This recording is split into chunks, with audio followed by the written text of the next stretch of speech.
Evangelho de Jesus, conforme escreveu o evangelista João, em seu capítulo número 5.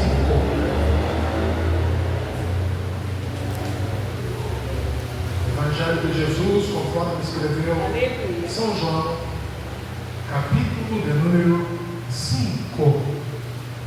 Glória a Deus. Lembrando aos irmãos que a pastora Cidinha continua ainda em Campinas, na casa de minha sogra.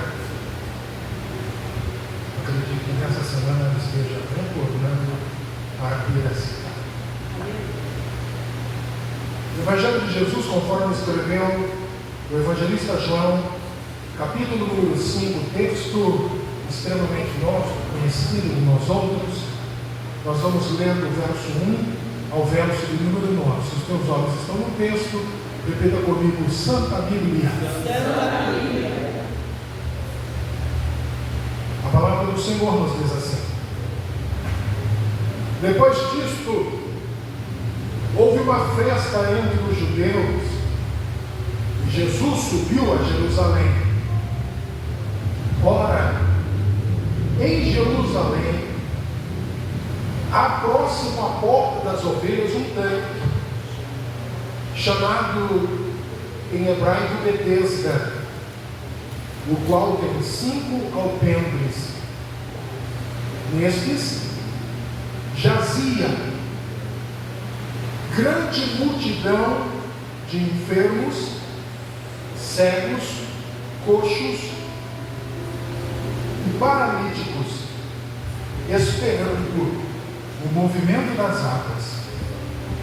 Porquanto o anjo descia de tempo em tempo ao tanque e agitava a água. No primeiro que ali descia, depois do movimento da água, sarava de qualquer enfermidade que tivesse. E estava ali um homem que já havia 38 anos que se achava enfermo. E Jesus, vendo este deitado, e sabendo que estava nesse estado havia muito tempo, disse-lhes: queres ficar são? O enfermo respondeu-lhe: Senhor, não tem homem algum que, quando a água é agitada, me coloque no tanque. Mas enquanto eu vou, desce outro antes de mim. Disse-lhe Jesus: levanta-te, toma o teu leito e anda. Aleluia. E logo aquele homem ficou são e tomou o seu leito e partiu dali. Daquele dia era sábado. Repita comigo essa oração: Senhor Jesus. Senhor Jesus. Fala comigo. Fala comigo. Através da tua palavra. Através da tua palavra. Notifica-me por ela. Exorta-me por ela. Consola-me por ela. E eu glorificarei o teu nome. E na certeza que tu estás nesta palavra, eu já me assento dando glória, misturado com aleluia.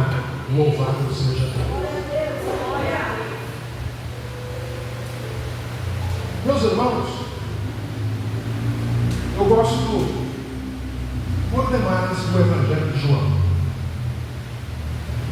por causa de algumas características que somente o evangelista João tem, diferente dos outros 3, Mateus, Marcos, Lucas, cujos evangélicos são idênticos, sinópticos, somente com opiniões diferentes, mas trazem as mesmas coisas. João é um evangelho completamente diferenciado. Haja vista que dos 35 ou 36 milagres de Jesus, Diferente dos outros 3 evangelistas, João só registra 7. Porque João, ele quer se ater ou se ateve mais nas palavras de Jesus do que nos milagres de Jesus. Os outros tentaram equilibrar entre palavra e milagre. Mas João escolhe 7. Inspirado pelo Espírito, diz: está bom demais. Para mim, o mais importante é o que Jesus fala. Eu ouvi um é Deus e eu vou acreditar. Talvez esse seja um grande diferencial na nossa vida cristã. Tem gente que só está atrás de Jesus por causa do milagre. Mas quem busca Jesus por causa da palavra, indiferente do milagre, fica na presença de Jesus. O evangelista João, eu gosto dele, não por causa somente desse detalhe, é porque ele, na sua narrativa bíblica, ele tem algumas mudanças bruscas da visão. Uma hora olhando para um lado, e daqui a pouco no versículo seguinte ele vira a visão e dá uma visão completamente diferente do que estava falando. Isso vai acontecer entre o verso 1 e o verso 2, e também entre o verso 3 e o verso 4 da leitura que nós fizemos. E daqui a pouco você vai entender isso como eu entendo. O verso 1 diz que havia uma festa em Jerusalém. E Jesus, um judeu, subiu para Jerusalém. Havia uma festa em Jerusalém. Nós sabemos que anualmente em Israel existem 7 festas oficiais. Mas dessas 7 festas, existem 3 que são convocações gerais, festas principais, em que o judeu não pode passar mais que um ano sem ir.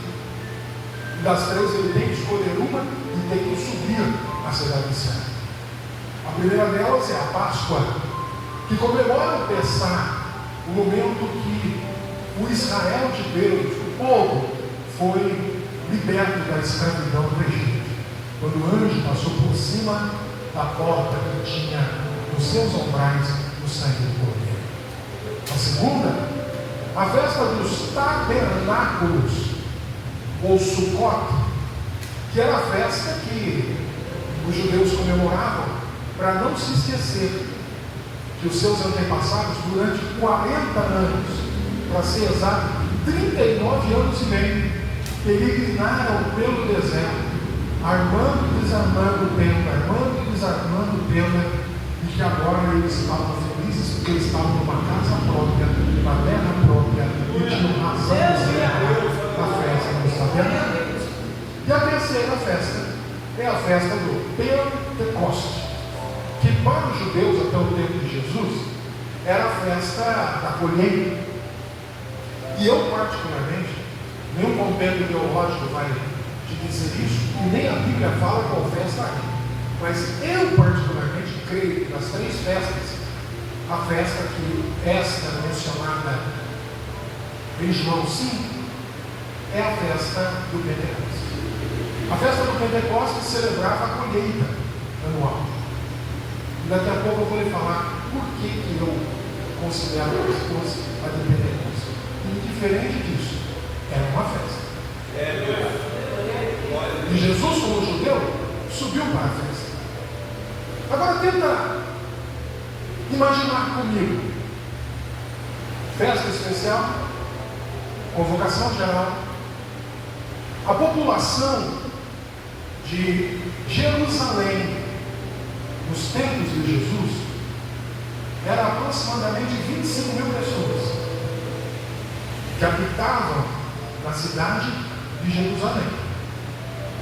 Mas em festas como essa que o texto nos fala, saíam judeus do norte e do sul, judeus que moravam já na Síria, outros na África, e vinham peregrinando, e no caminho daquela romaria se ajuntavam e chegavam às portas de Jerusalém aproximadamente 300.000 pessoas. Você imagina, a população da cidade era 25 mil. No dia de festa, ou nos dias de festa, se ajuntavam em Jerusalém 300.000 pessoas a mais. Ou seja, quase 11 vezes a mais. Por isso você vai ver que houve uma festa em que a água acabou. Era muita gente. Então o que o texto nos fala, mas está escondido, é que havia uma festa em Jerusalém. Jesus, como judeu, subiu, mas não subiu sozinho. Junto com ele subiu 300.000 pessoas.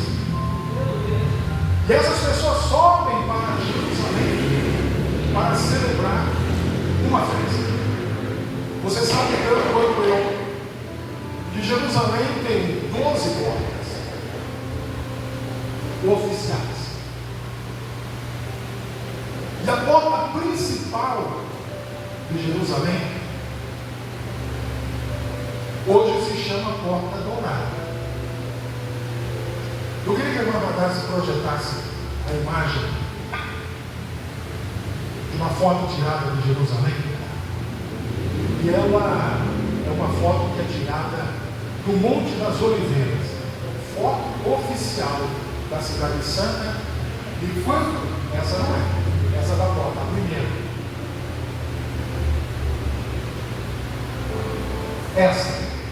Essa foto é tirada no Monte das Oliveiras.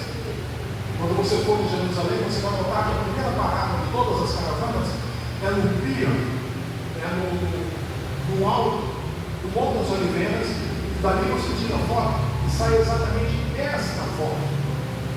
Talvez muito longe você não está conseguindo ver, mas eu vou te explicar. Que isso não é o templo de Jerusalém.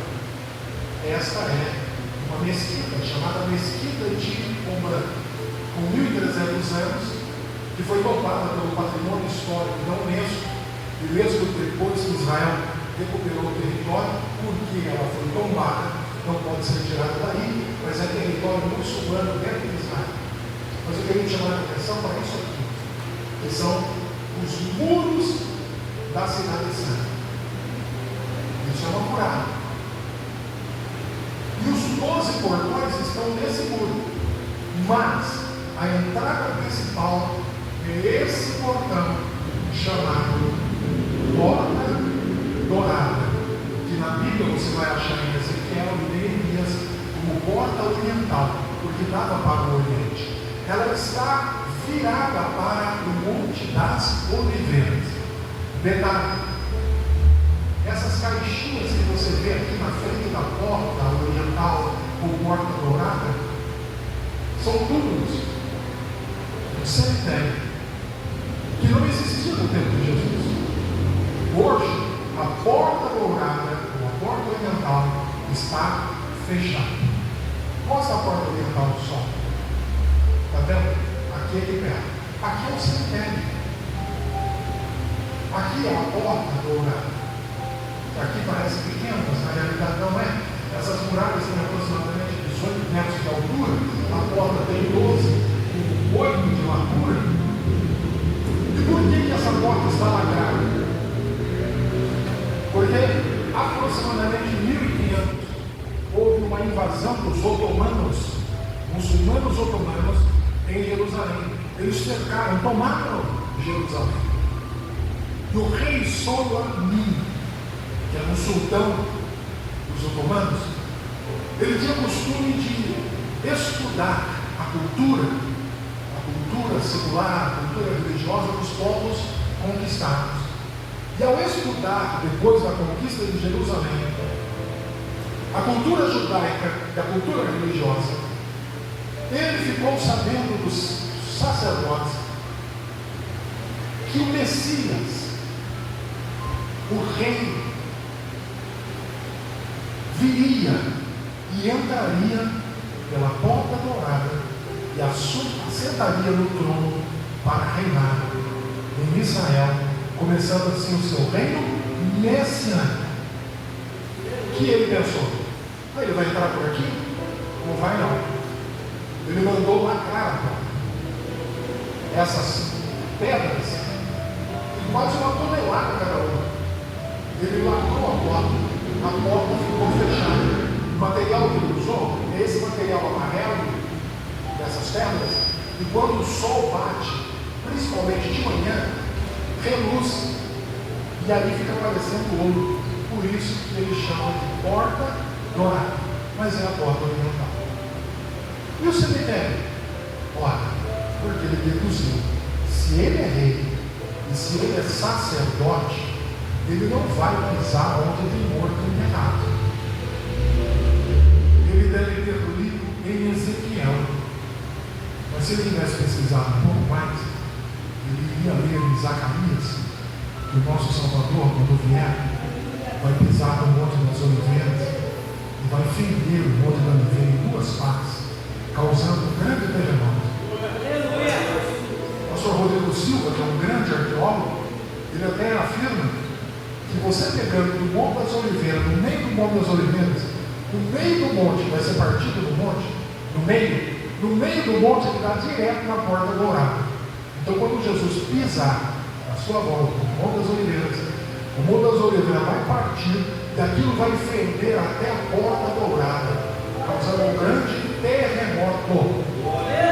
Pastor, mas o cemitério, irmão, você se esqueceu que os mortos ressuscitarão primeiro? De forma que não há nada que impeça os planos do Senhor. E a palavra do Senhor vai dizer que o povo se aglomerava quando chegava em Jerusalém, porque não podia entrar por nenhuma das outras portas. Tinha que entrar pela porta dourada, que estava aberta nos tempos de Jesus. Aliás, até por volta de 1500, foi fechada em 1541. E essa porta larga tinha uma rampa na frente. 300.000 pessoas se acotovelavam para passar por essa porta, porque eles não passavam pelo meio da porta. Eles faziam duas filas indianas e iam pela lateral da porta para poder tocar nos umbrais da porta, tanto do lado direito como do lado esquerdo. Por que isso, pastor? Porque eles tinham que cumprir uma regra sacerdotal, que indo para Jerusalém, tinha que passar não pelo meio, mas tinha que passar pela porta, da esquerda ou da direita, tocar nas suas colunas e declarar: Baruch Rabá, Hashem Adonai, bendito o que vem em nome do Senhor. Aleluia! Então eu fico imaginando aquela fila de 300.000 pessoas para entrar na cidade, de pé em pé, uma atrás da outra, para poder entrar nessa porta de honra, porta de salvação, porta de honra. Todos queriam entrar, tocar no umbral, declarar: bendito aquele que vem em nome do Senhor. Aí a Bíblia vai dizer que Jesus está ali, no meio do povo, está no pé a pé, subindo, indo em direção à porta, para entrar na porta. Mas de repente, Jesus se esquiva da multidão, se desvencilha da multidão e até dos seus discípulos, porque nesse relato você não vê resquícios de que os discípulos de Jesus mais chegados estavam comigo. Ele se desvencilha da multidão, toma o caminho do Vale de Cedron, desce 100 metros, percorre outros 700 metros, dando a volta na muralha para ir para a porta dos fundos. A porta dourada é a maior porta, a mais importante, a mais gloriosa. Mas Jesus faz um estranho. Ele sai da porta dourada sem entrar por ela, caminha quase 800 metros para ir na menor porta, na mais humilde porta, na menor em tamanho, menor em largura, porque era extremamente estreita. Ele foi para a porta das ovelhas. Por que ela era humilde, pastor? Porque a porta das ovelhas, como o nome diz, era uma porta usada para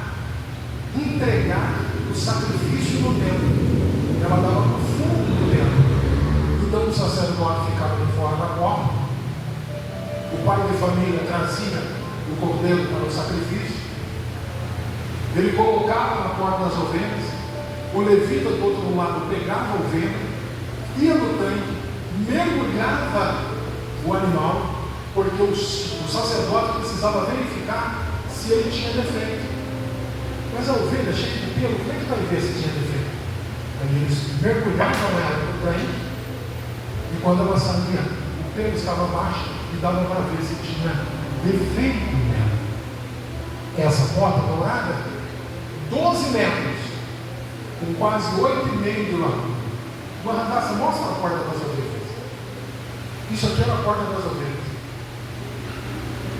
Em torno de 1,70 m, por 80 centímetros de largura. O que o senhor está dizendo, pastor? Eu estou dizendo que o meu Senhor, o teu Jesus, o meu Jesus, que podia entrar pela porta dourada, porque aquela porta fala dele. Ele é o Messias esperado. Ele abriu mão daquela porta de glória, daquela porta majestosa. E ele foi para a porta da humildade, a porta da vergonha. A porta onde os judeus levavam o animal, colocavam na frente, o sacerdote colocava para dentro, o levita molhava, o sacerdote dentro, aprovava ou não aprovava, e falava, foi aprovado. E aí ele ia embora, deixava o seu animal e dava a volta para entrar no templo. Para passar por essa porta, tinha que se agachar. Era a porta da humilhação. Era a porta das mazelas. Eu vou lhe dizer uma coisa. Quando eu vejo isso, essa dinâmica da cidade de Jerusalém, eu acredito que isso fala muito sobre a minha e a sua vida. Todos nós temos uma porta das ovelhas na nossa existência. Como assim, pastor? Todos nós temos. Que é aquela porta que a gente não abre para ninguém. Aquela porta que o problema é só nosso. Não vou ficar mostrando minha vida para qualquer pessoa. Já basta esse povo que compra um cachorro quente, tira a foto e mostra na internet. Minha vida não é. O que eu vim te dizer nessa noite, que Jesus não está preocupado com a porta da glorificação, a porta da exaltação. Porque muitas vezes nós achamos que Jesus vai passar pano nas nossas situações. Então Jesus não está preocupado em valorizar nossas virtudes. O que Ele quer é nos ajudar a consertar os nossos defeitos. Pastor, esse negócio de porta da frente eu não entendi. Eu vou me explicar de uma outra forma. Eu sei que na sua casa não é assim.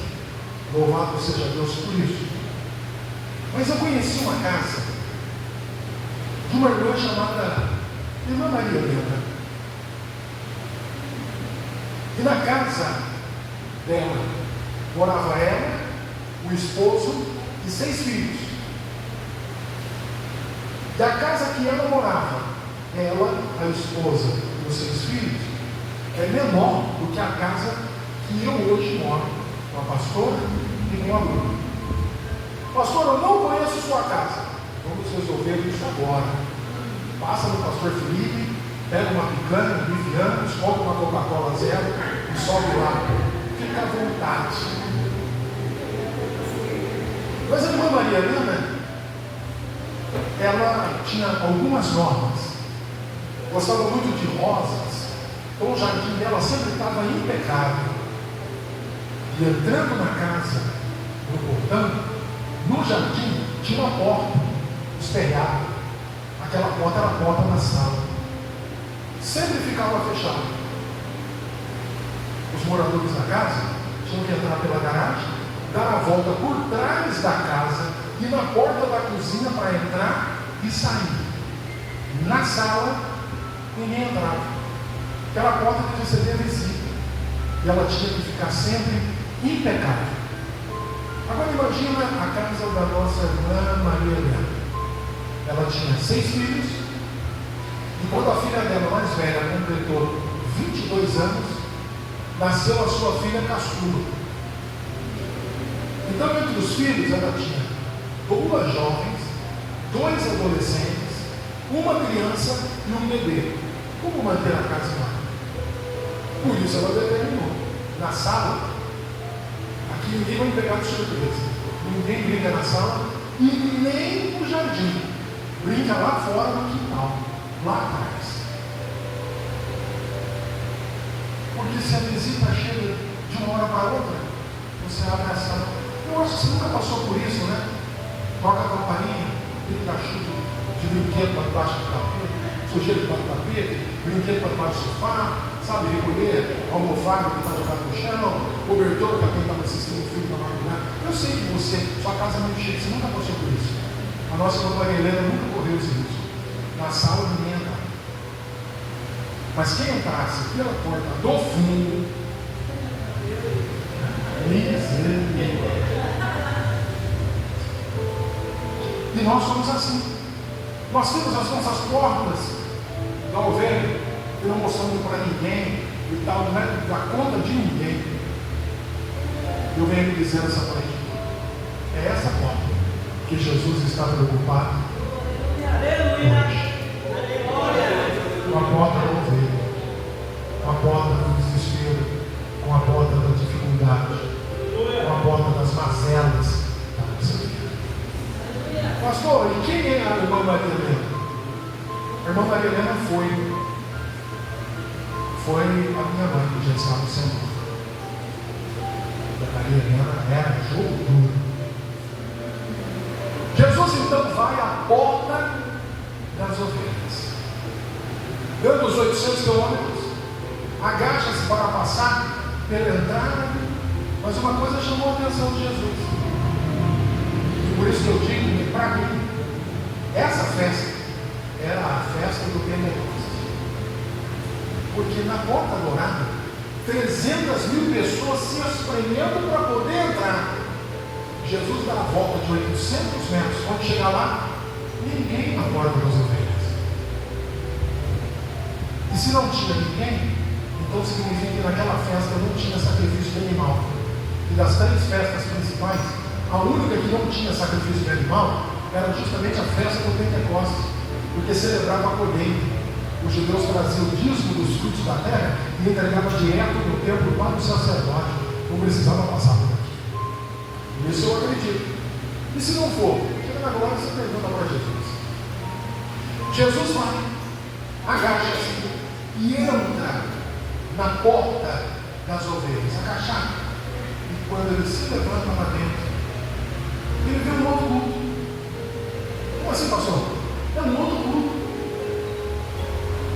O culto das pessoas com defeito. Na porta dourada estavam as pessoas sem defeito. Aquelas pessoas que estavam na porta das ovelhas, no tanque de Betesda, eram aqueles que a lei determinava que não podiam entrar no templo, porque eram coxos, mancos, cegos, surdos, mudos e aleijados. Era o culto dos defeituosos. Mas só que aquele povo não sabia que Jesus veio para salvar os defeituosos. Ele veio para salvar os defeituosos. Mas ele não veio para exaltar as nossas virtudes. Ele veio para consertar os nossos problemas, as nossas mazelas, os nossos defeitos. Jesus encontrou na porta do fundo algo que não tinha na porta da frente. O que, pastor? Fé. Aquelas pessoas estavam lá, se amontoando em 5 alpendres, esperando o movimento das águas que eles criam, que o anjo fazia de vez em quando. E quando o anjo movimentava a água, o primeiro que entrava no tanque era curado de qualquer enfermidade. Muito ao longo do tempo se debateu, e eu sei que já participei de banda teológica em relação a isso, porque nos escritos originais está entre colchete, esse versículo número 4, porque se acredita que o anjo, ele está lá, isso não faz parte do texto original. E eu não me atenho muito a essa parte. O que eu me atenho é, quem é que fica 38 anos no lugar se durante 38 anos ele não viu acontecer nada? É óbvio que ele viu acontecer muita coisa naquele lugar. A Bíblia diz que Jesus entra, aquela multidão de pessoas, eu posso lhes dizer, depois ligo porquê, acredito que em torno de 5.000 homens e mulheres, em volta do tanque, se pendurando nos alpendres, esperando o mover das águas. Mas Jesus foi lá por causa de um homem, que a Bíblia diz que já estava na beira do tanque há 38 anos. Detalhe, essa subida de Jesus a Jerusalém foi no seu primeiro ano de ministério, ou seja, Jesus tinha 31 anos. Quando Jesus nasceu, já fazia 7 anos que esse homem estava lá à beira desse tanque. Quando Jesus foi apresentado no 8º dia do templo, na parte da frente, lá no fundo, esse homem já estava esperando o seu milagre. Quando Jesus volta com 12 para a cerimônia do Bar Mitzvah, que todo judeu precisava participar, homem, ele já estava lá 19. Quando Jesus inicia o ministério, ele está lá 37. E agora, no primeiro ano do ministério, quando Jesus sobe, ele tem 38 anos. Que está à beira do tanque. Como esperar tanto tempo? Como resistir tanto tempo? Como insistir por tanto tempo? Quem sabe por que ele insistiu tanto tempo que Jesus foi lá? Quem sabe não foi pela insistência dele no seu milagre, é que Jesus foi até o tanque de Bethesda. Pastor, está demorando muito. Por que, meu irmão? O meu milagre. Eu acho que eu vou procurar outro tanque. Não tem. É esse. Tem para misericórdia. Não, pastor, mas veja, desde quando eu me converti, estou esperando. Irmão, deixa eu falar uma coisa para você, com toda a liberdade que eu tenho. Uma pessoa passa 30, 40 anos, como diz a irmã, na bagaceira, aí aceita Jesus e quer no primeiro ano que Deus corta a fila de todo mundo para abençoar. Entra na fila lá, vai orar, vai jejuar, vai estudar. No momento certo, Deus vai abençoar. Outra coisa, quando alguém sobe aqui e conta testemunho, no momento de você ficar triste, eu estava esperando uma bênção dela. Não, é o momento de você ficar alegre, porque se alguém recebeu antes de você, a fila está andando. A fila está andando e a coisa vai acontecer na sua daqui a pouco, em nome de Jesus. Eu fico imaginando Jesus entrando naquele pavilhão chamado Casa da Misericórdia, tanque de Bethesda. Você imagina se Jesus chega lá e grita: ei, Shalom Adonai, sejam curados no meu nome. O que ia acontecer? Todos seriam curados. E por que Jesus não cura? Porque Jesus estava interessado em mim. Ouviu aleluia? Eu vou repetir. Jesus estava interessado em mim. Porque Deus é assim. Ele vê o todo, mas Ele trata no particular. Ele estava interessado em mim, porque a Bíblia diz que Ele sabia que aquele homem já estava lá há 38 anos. E aí eu fico imaginando, mente de pregador, Jesus entrando no tanque de Bethesda, gente espalhada no chão, deitado em tudo quanto é lugar, e ele sabendo que o homem estava lá perto do tanque. Mas Jesus vai entrando, dá licença, ele pega as vestes dele e puxa para cima. Por quê, pastor? Porque se alguém toca, fica curado. Então ele diz: dá licença, dá um pouquinho, dá licença, e chega até o paralítico na beira do templo. Aí ele vai fazer para ele uma pergunta.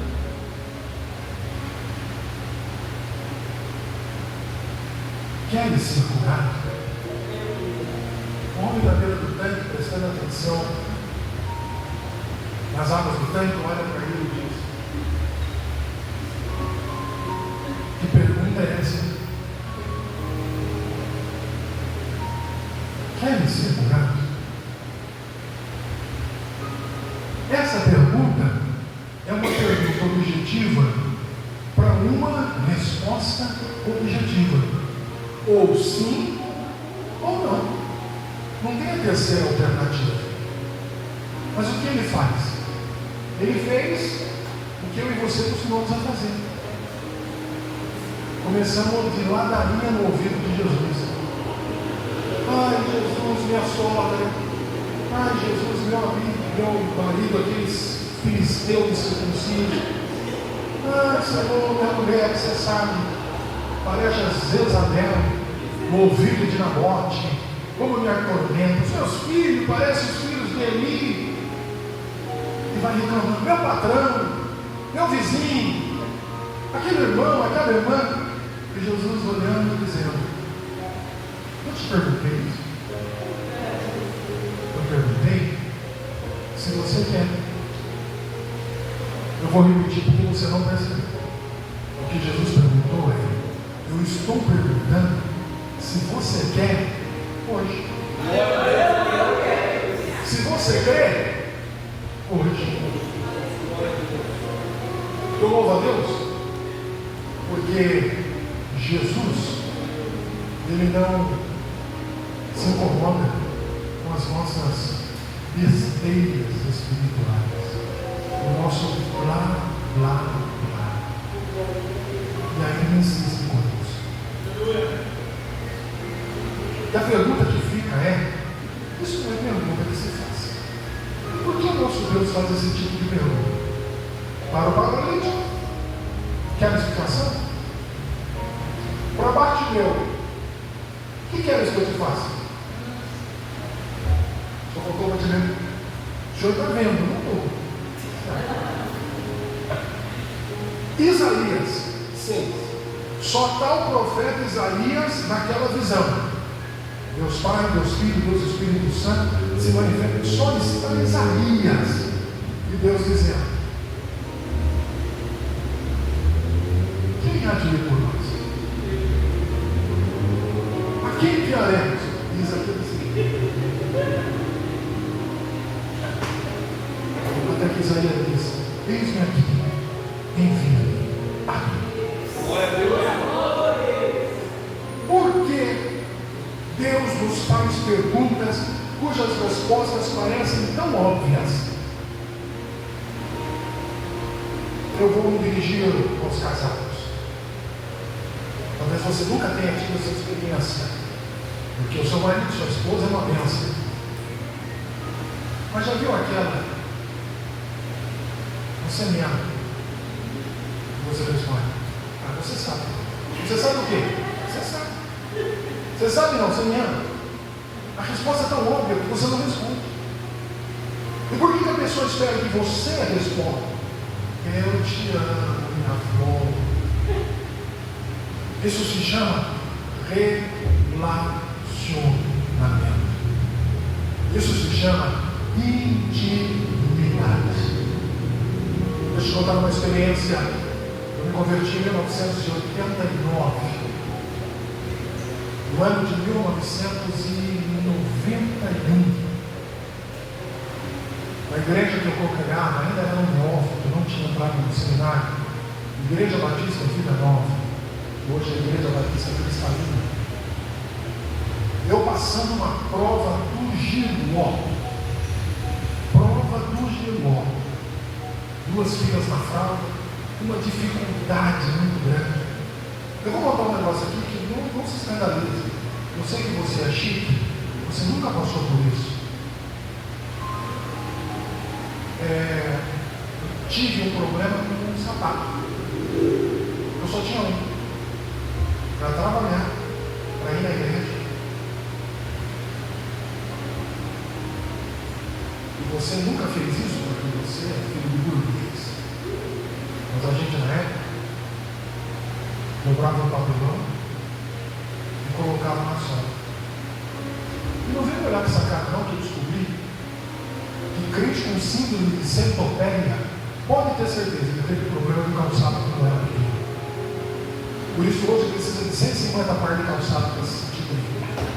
Aqui não tem, graças a Deus, né, Senhor Patrícia? Aqui não tem, louvado seja o nome do Senhor. E aí, culto de oração. Eu coloquei no meu coração. Deus é bom, Deus é Pai, vai para trás. Por que eu preciso falar para Ele o que eu preciso, se Ele sabe mais do que eu preciso? Aí eu fui para um culto de oração na Igreja Batista, numa terça-feira. E como lá havia bancos, o culto de oração era culto de oração mesmo, não era só nome. Eu chegava, batia 1 hora no joelho de oração, antes de cantar 2 louvores, eu ouvia a palavra.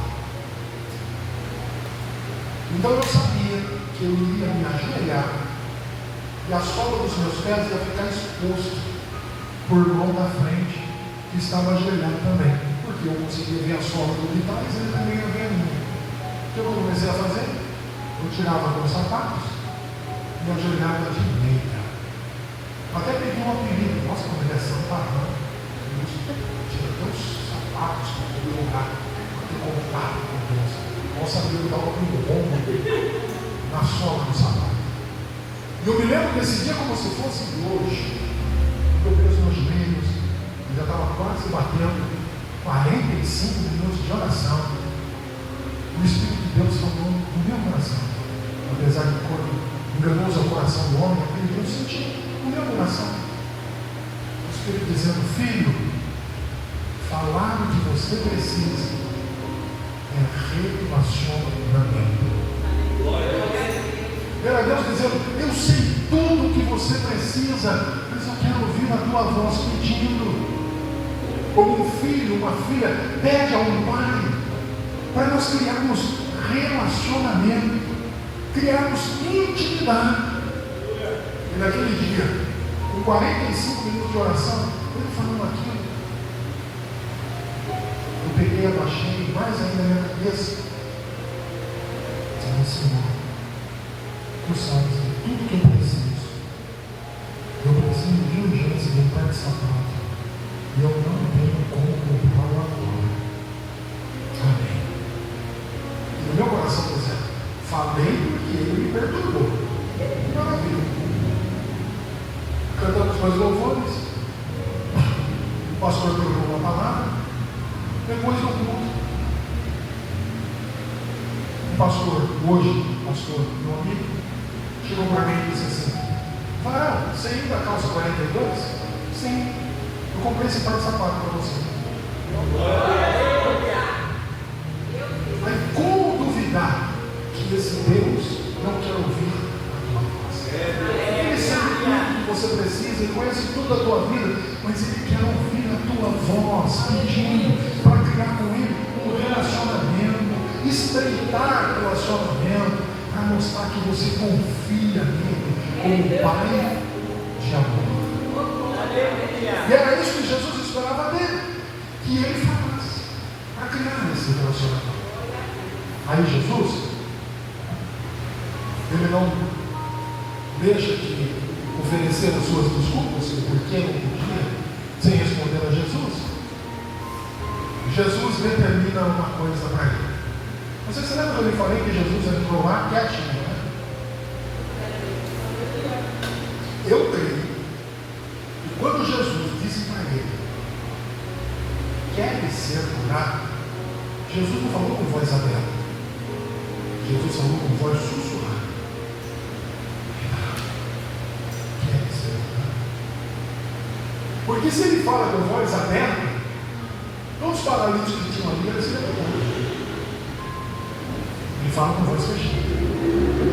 E com a voz sussurrada, ele vai para ele e diz: levanta, toma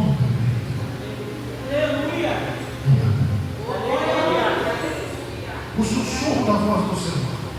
Eu me lembro que Jesus estava entrando na cidade de Naim. Uma multidão entrando, uma multidão saindo para um enterro. E um detalhe que a Bíblia diz, que demonstra que Jesus sussurrou no ouvido do jovem, é que ele se encostou tanto, já chegou tão perto que ele tocou no esquife. Para quê? Para falar no ouvido do jovem: jovem, levanta-te. Por que Jesus sussurrou? Porque se Jesus fala aberto, todo mundo que está lá no cemitério se levanta.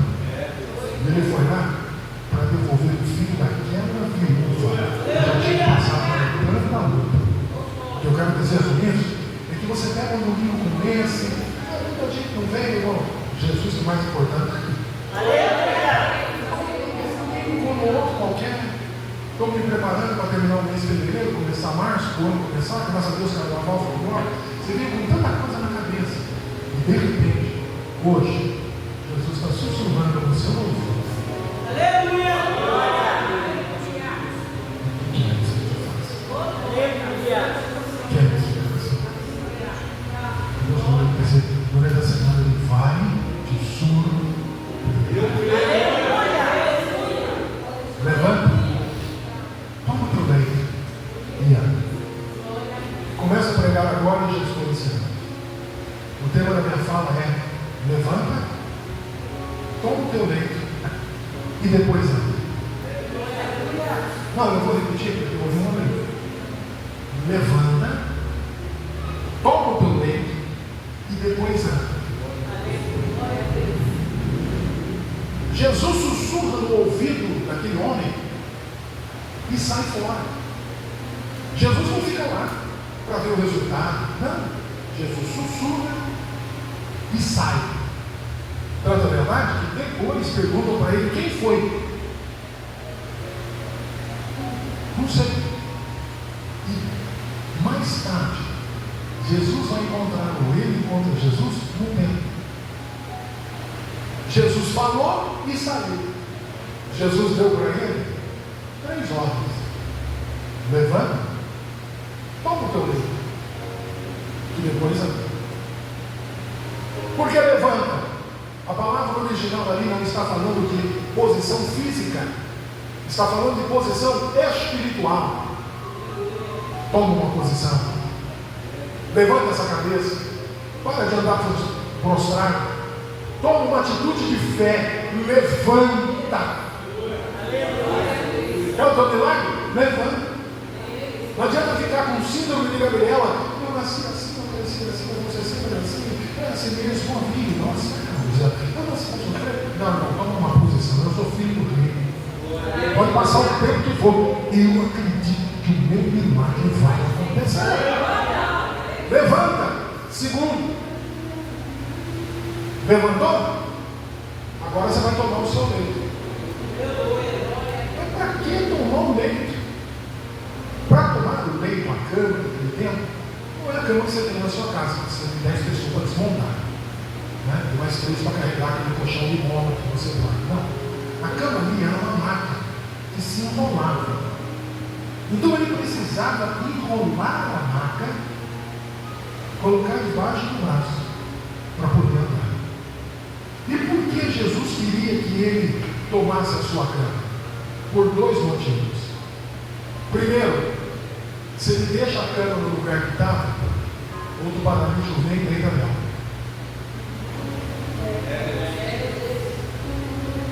Jesus mandou lhe dizer: aquilo que não é bênção na sua vida, ou aquilo que é maldição na tua vida, não serve de bênção na vida de ninguém.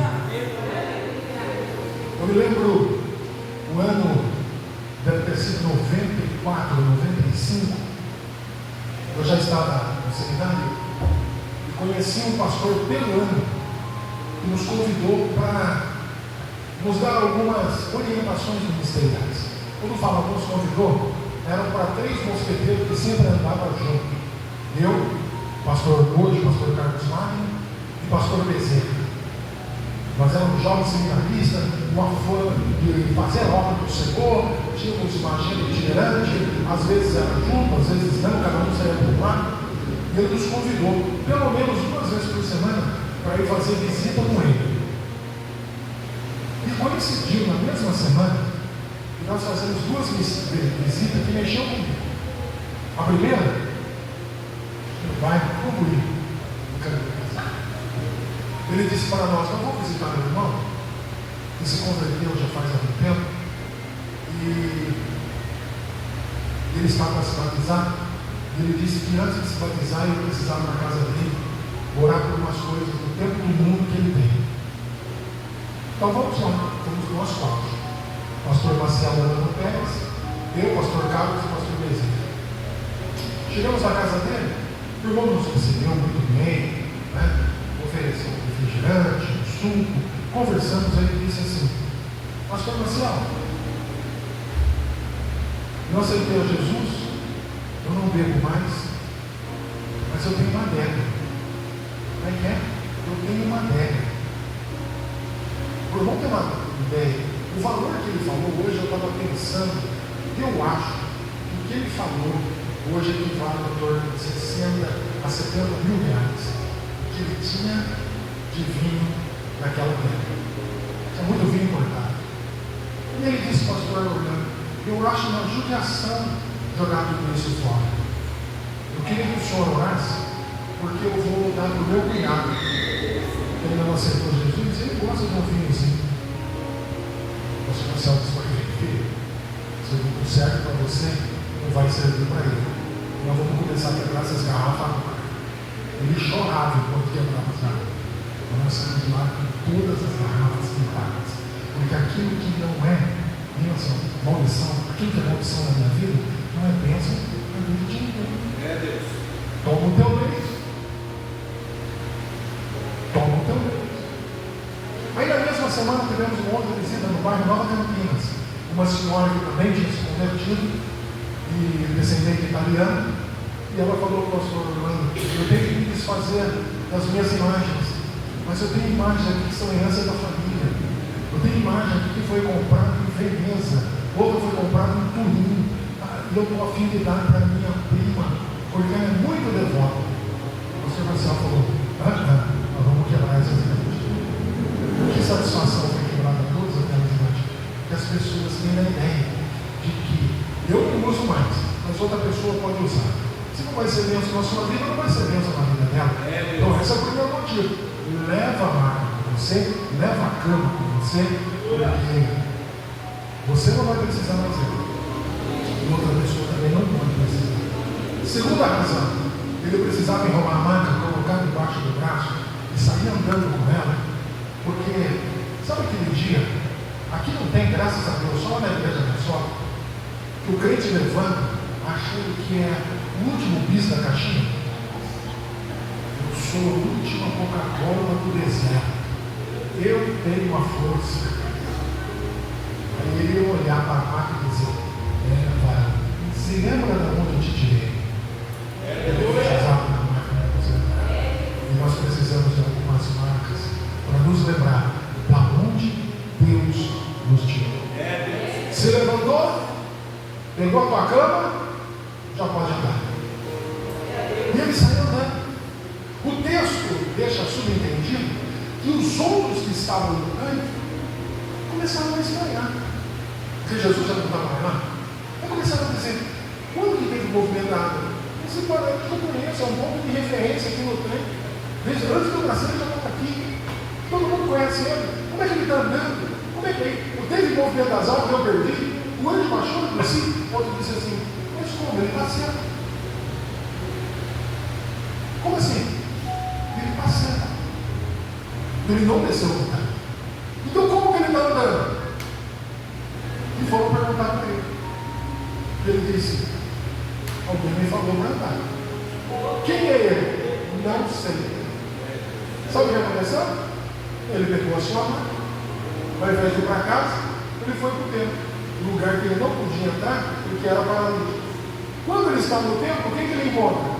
Jesus. Jesus olha para ele e diz: veja que estás curado.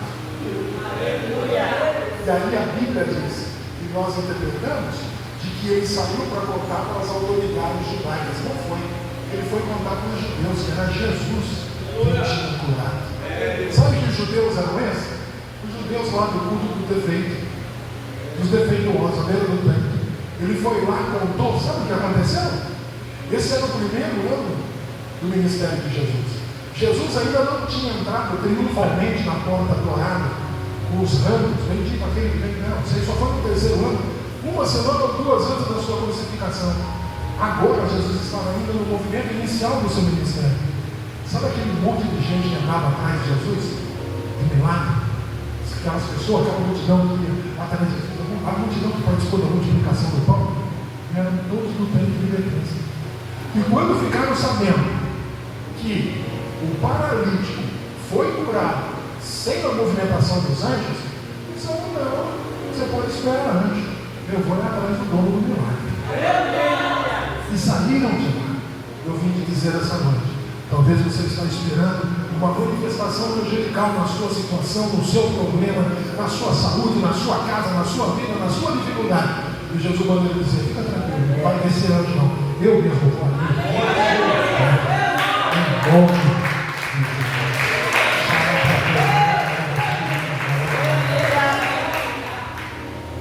A multidão que passou a seguir a Jesus era a multidão que estava no templo de Betesda. Por isso ele ficou obsoleto. A partir do segundo ano do ministério de Jesus, não ficava mais ninguém no templo de Betesda, porque foram atrás de Jesus, muitos eram curados, muitos eram restaurados, restabelecidos, porque Jesus foi devolvendo visão aos cegos, fala aos mudos, audição aos surdos, curando paralíticos, porque o ministério de Jesus foi tremendo em milagre. Tudo porque um paralítico obedeceu: o levanta, toma o teu leito e anda. Eu dei essa volta para te dizer: Deus vai fazer coisa grande na sua vida. E o testemunho do que Deus vai fazer na sua vida vai levar muita gente até Jesus. Muita gente vai reconhecer: não foi ele, foi Deus. Não foi anjo, não. Foi Jesus pessoalmente. É isso que ele vai fazer para a glória do nome do Senhor. Se você pode, aplaudir o nome de Jesus.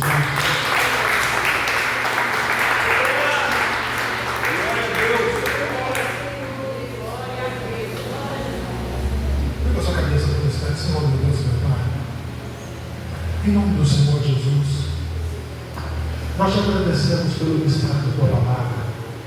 Obrigado, Senhor, por ter falado essa noite da nossa intimidade. Sabemos, Senhor, que o Senhor não está preocupado com as nossas virtudes, mas sim com as nossas mazelas.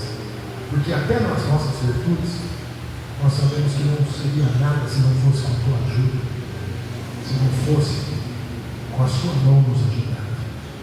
Nos ajuda, Senhor, a nos conduzirmos às portas das ovelhas, às portas escondidas da nossa vida, da nossa existência, para que possamos abrir as portas para o Senhor.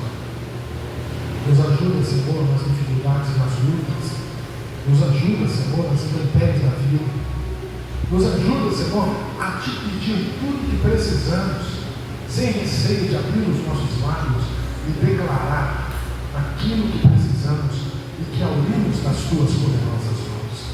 Abençoa a nossa casa, a nossa família, cada família aqui representada essa noite, Senhor, os servos que estão, daqueles que não puderam vir, para que o Senhor faça uma visitação na casa, no celeiro, na nossa mesa, e que o Senhor possa exaltar e glorificar o seu nome. Nos ajuda a levantar, nos ajuda a tomarmos o nosso leito, nos ajuda a andar em direção ao objetivo que tu tens. Como hoje foi falado, podemos até estar chorando, mas vamos andando. Pode estar doendo, mas continuamos andando, porque as nossas lágrimas regarão sementes que foram deixadas por quem foi andando na nossa frente, e as sementes que nós vamos semear será regado por lágrimas de quem está vindo atrás, que não desiste, mas colocou os olhos em ti, autor e consumador da minha, da nossa fé. Nos dá uma semana de vitória, é o que te pedimos.